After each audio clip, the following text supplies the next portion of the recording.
Bună! În acest video o să-ți explic cu ce se ocupă mai exact compania Snap International și o să-ți prezint domeniile în care operează.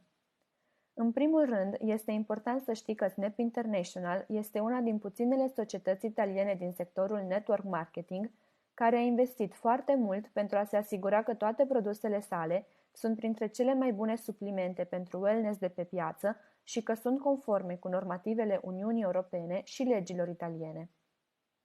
În primul domeniu se încadrează produsele pentru controlul greutății. Acestea sunt produse care ajută oamenii să piardă în greutate, deci să slăbească, sau să își mențină greutatea.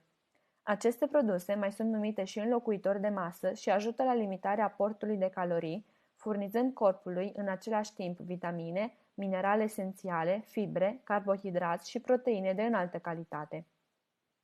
În al doilea domeniu se încadrează suplimentele alimentare. Vânzarea suplimentelor alimentare în România a avut și are o creștere extraordinar de mare. Doar între anul 2016 și anul 2017 s-a înregistrat o creștere de 22,7%.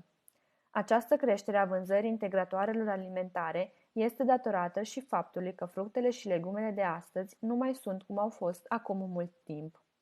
Agricultura seamănă tot mai mult cu o adevărată industrie, iar fructele și legumele nu mai conțin toate elementele nutriționale de care corpul nostru are nevoie.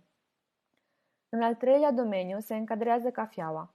Cafeaua produsă de Snap mai este numită și cafeaua sănătății, deoarece conține o ciupercă numită Ganoderma lucidum sau reishi, care are foarte multe efecte benefice pentru om.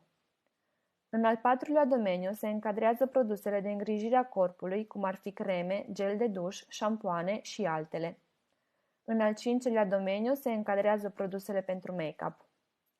Acum că ai aflat cu ce se ocupă această companie, următorul pas este acela de a-i cere persoane care ți-a trimis acest video mai multe detalii despre cum poți promova și tu, concret, aceste produse.